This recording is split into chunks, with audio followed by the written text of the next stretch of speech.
네, 지금부터는 시장 균형에 대해서 살펴보겠습니다. 저희가 앞서 처음에 제가 말씀드린 것처럼 시장에 가면 누가 있다고 그랬죠? 시장에 가면 여러분들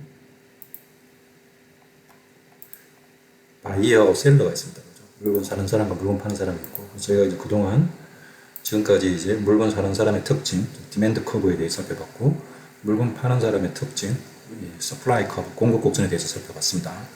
그럼 이제 시장 균형이라는 건 무슨 말이냐 그러면, 균형의 의미는 어떤 가격 하에서 수요량과 공급량이 같아지는 그 가격을 균형 가격이라고 이야기합니다. 즉, 수요량과 공급량이 같아지는 것을 보통 시장 균형이라고 이야기하는데, 그 시장 균형에서의 가격을 균형 가격이라고 이야기하고, 그 시장 균형에서의 양을 이제 시장 균형량이라고 이야기하는데, 그때 그 균형량은 수요량과 공급량이 같아지는 거고, 그리고 그때의 가격은 균형 가격이라고 이야기합니다. 여기서 보시면 이게 이제 이 수요 곡선의 수요량을 보여준 거죠. 각각의 가격에 대해서 수요량을 쭉 이게 보여주고 있죠, 그죠? 보여주고 있고, 이 공급 곡선은 각각의 가격에 대해서 이제 공급량을 이렇게 쭉 보여주고 있습니다.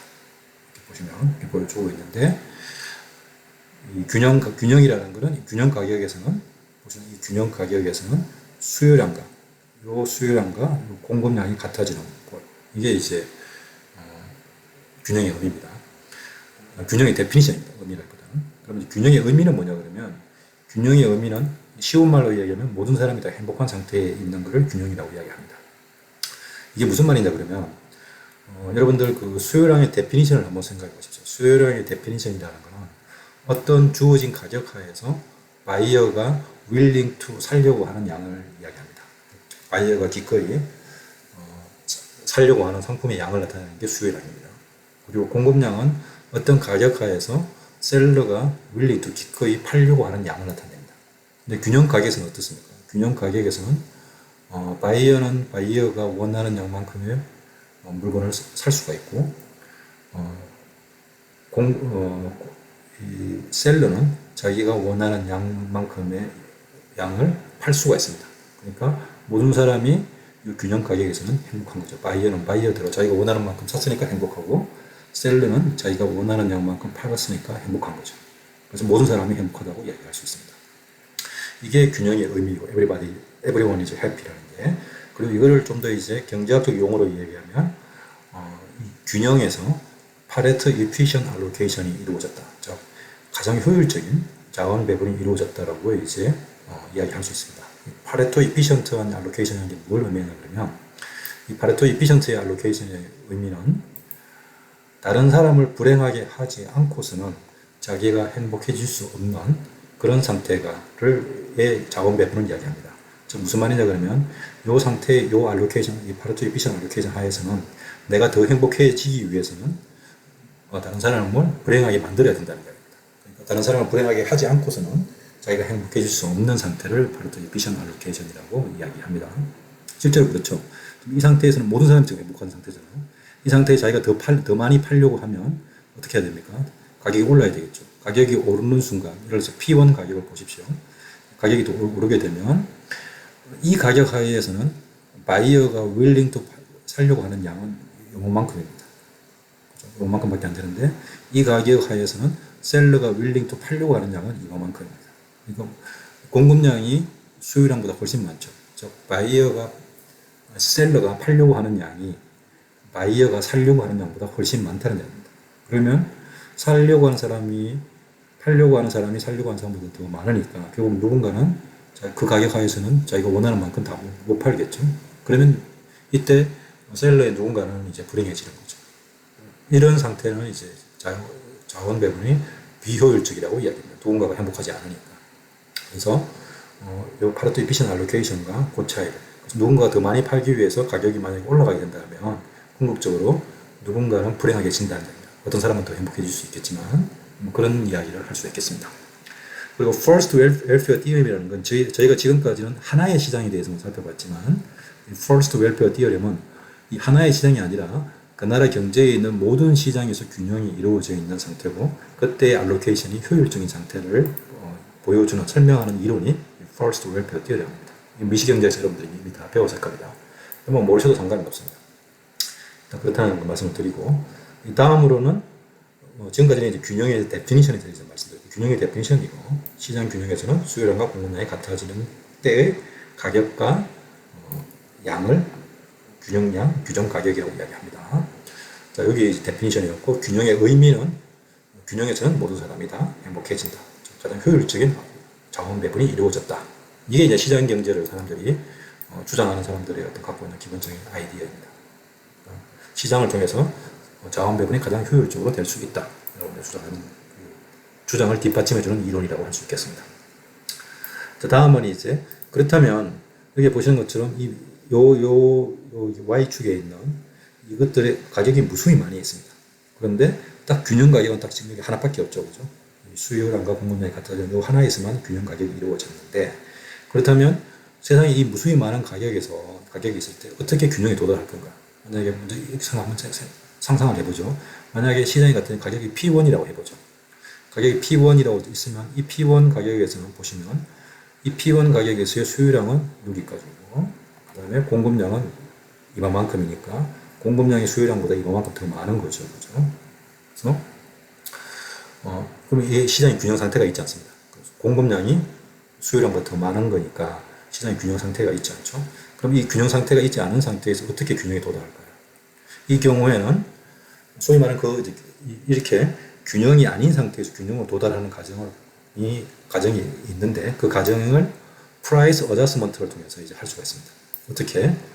지금 여기 보시면 지금 이 가격 하에서는 바이어는 이만큼의 양만 살려고 그러고 셀러는 이만큼의 양을 팔려고 그럽니다. 그래서 이제 물건을 팔지 못하는, 공급량이 수요량보다 훨씬 많으니까 물건을 팔지 못하는 상황이 발생할 수 있겠죠. 이때 할 수 있는 한 가지 방법은 셀러가 가격을 낮추는 방법입니다.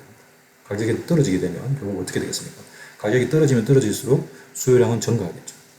그리고 가격이 떨어지면 떨어질수록 이제 셀러는 자기가 팔려고 하는 양을 줄일 겁니다. 그래서 공급량을 줄어들고, 그래서 궁극적으로 보시는 것처럼 이렇게 균형에 도달할 수 있습니다. 이러한 프라이스 어저스먼트가 적극적으로 이루어진다고 이야기합니다. 가정하는 거죠. 시장에서. 이런 가정이 맞아지면 그러면 쉽게 균형이 아닌 상태에서 균형인 상태로 적극적으로 돌아올 수 있는 거죠. 가격이 P2인 경우를 볼까요? 가격이 P2일 때에는 이렇게 낮은 가격일 때는 수요량은 이것만큼 많습니다. 반면에 공급량은 이것밖에 안 되는 거죠. 그러면 이 경우에는 물건을 살려고 하는 사람이 물건을 팔려고 하는 사람보다 훨씬 많습니다. 그러다 보니까 어떤 사람은 물건을 사지를 못하겠죠. 그러면 어떻게 하면 됩니까? 물건을 살려고 하는 사람이 나 가격 더 올려줄게. 그래서 가격이 올라가서 새로운 균형감이 도달할 수 있겠죠. 이게 적극적 균형이 이루어질 수 있습니다. 여러분 현실 세계에서도 만약에 전주는 뭐 이런 경우가 잘 없을 수도 있는데, 서울 같은 데서 저녁에 이제 만약에 택시가 잘 안 잡힌다 그러면 좀 늦게, 그러면 어떻게 하면 됩니까? 여러분들 택시 잘 안 잡힐 때 가격 2배로 올려줄게 이렇게 해서 쉽게 택시를 잡으려고 하는 경우도 있죠. 여러분들 카카오로 택시 부를 때에도 그냥 택시 부르는 것보다는 높은 가격을 주고 빠르게 부를 수 있는 거죠. 그게 뭐냐 그러면 가격을 올림으로써, 그죠? 수요량을 줄이는 거죠. 왜냐하면 그 가격을 높이면 나는 그렇지만 나는 좀 기다리려 하는 사람들은 기다릴 거고, 그렇지 않은 사람들은 나는 집에 빨리 가야 더 생각하는 사람들은 더 많은 가격을 주고 할 수도 있겠죠. 이런 형태로 이제 가격이 변화될 수가 있습니다. 그게 이제 프라이스 어저스먼트고요. 균형이 아닌 상태에서 균형으로는 어떻게 도달하느냐, 가격 조정을 통해서 이루어지는데, 이 가격 조정이 적극적으로 이루어진다고 저희가 이제 시장 경제 앞에 이론에서 이 이론에서는 된다고 가정을 했습니다. 여기까지가 시장 균형에 대한 내용이었습니다.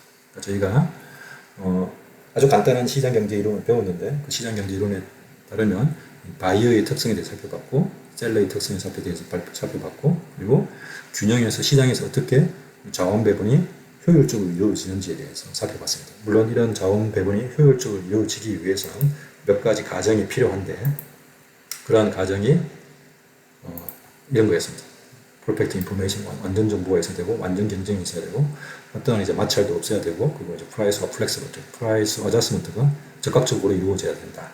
이런 이제 가정들이 성립하면, 그러면 자원 배분이 이제 효율적으로 시장에서 이루어질 수 있다고 해서 살펴봤습니다. 물론 현실 세계에서는 저런 과정들이 잘 작동하지 않습니다. 그러다 보니까 시장 균형이 발생하지 못하는 경우도 발생할 수 있습니다. 일어날 수 있습니다. 시장 실패가 발생할 수 있는데, 지금부터는 이제 그 부분에 대해서 좀 살펴보도록 하겠습니다. 요거는 이제 앞서 말씀드린 이제 가정이 성립하지 않으면 시장 실패가 발생할 수 있고, 시장 실패가 발생한다는 이야기는 그만큼 이 자원 배분이 효율적이 되지 않는다는 겁니다. 첫 번째 방법은 뭐냐 그러면 프라이스 어저스먼트가 적극적으로 되지 않으면 어떡하냐. 무슨 이유로 가격이 딱 P1에 픽스되어 있다 그러면 어떻게 되겠습니까? 보시는 것처럼 가격이 P1으로 픽스되어 있으면 이 가격에서의 수요량은 이만큼이고 그리고 이 가격에서의 공급량은 그죠? 이만큼이니까 그러니까 공급량이 저기 뭐지? 지금 이 가격에서의 수요량은 이만큼이고 그죠? 그리고 이 가격에서의 이게 공급량이니까 여기가 공급량이고 그죠? 여기가 수요량이니까 만약에 이게 수요량을 A라고 그러고 공급량을 B라고 그러면 그죠? B가 A보다는 더 크죠? 그래서 보시는 것처럼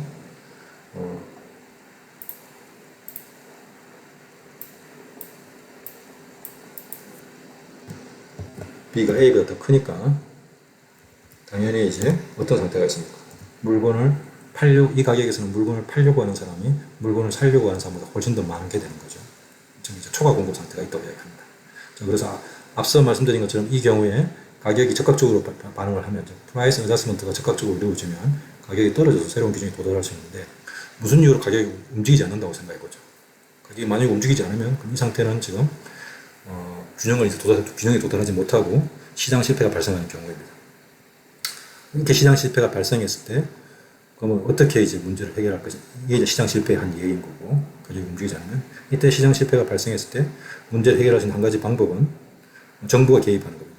정부가 만약에 개입해서 상품 시장인데 정부가 이제 어떤 수요자에 대해서 소득세를 깎아주면 사람들 소득이 이제 소득세금이 깎아지면 사람들이 소득이 증가하니까 소득이 증가하면 수요 곡선은 어떻게 된다고 했습니까? 우측으로 이동하게 되죠. 그래서 가격은 안 움직였지만 수요 곡선이 우측으로 이동시켜서 균형점에 도달하게 만들 수 있습니다. 이게 이제 정부가 시장이 실패했을 때 정부가 개입해서 문제를 해결하는 한 가지 방법 중에 하나입니다. 관련해서는 나중에 조금 더 이제 저희가 여러 가지 경제 이론을 배울 때 자세하게 이제 말씀을 드리도록 하겠습니다. 그래서 시장의 실패의 예는 많이 있습니다. 우리가 앞에서 완전 경쟁을 가정했는데, 퍼펙트 컴피티션을 가정했는데, 실제 현실 세계에서는 독점이라든지 가점이라든지 이런 마켓 파워를 가지고 있는 사람들이 있을 수 있습니다. 그럴 경우에 그러면 이제 시장 실패가 발생하고 리소스 알로케이션이 효율적으로 되지 못하는 거죠. 이런 것들이 발생하지 않도록 공정거래위원회가 주의 있게 이제 시장을 관찰하기도 합니다.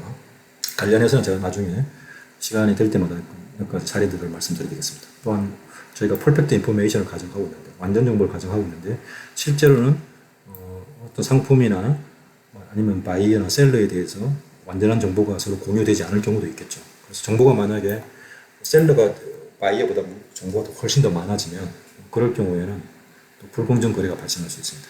공정하지 않은 거래가 발생하고, 이 경우에도 마찬가지로 공정거래위원회에서 문제를 해결하기 위해서 시장을 계속해서 이제 와치아웃 하고 있습니다. 또 아까 봤던 것처럼 가격이 플렉서블 하지 않으면 무슨 이유로 이럴 경우에도 이제 시장 실패가 발생할 수 있습니다. 이러한 시장 실패들을 보정하기 위해서 하는 한 가지 방법은 정부가 개입하는 겁니다. 공정거래위원회를 통해서 관찰, 정부가 시장에 개입할 수도 있고, 앞서 말씀드린 것처럼 정부가 재정정책이라든지 금융정책을 통해서도 시장에 개입할 수 있습니다. 관련되어 있는 구체적인 내용들은 제가 차근차근 하나하나 자세히 이제 말씀을 드리도록 하겠습니다. 다음에는 이 관련되어서 한 가지 예를 저희가 이제 우리가 지난 봄에 코로나19가 갑자기 터졌을 때 나타났던 이 마스크 대란이 한 예를 가지고 이 시장 실패가 어떻게 발생할 수 있고 이때 정부가 어떤 역할을 해야 되는지에 대해서 한번 살펴보도록 하겠습니다. 이 내용은 잠깐 쉬었다가 다시 돌아와서 말씀드리도록 하겠습니다.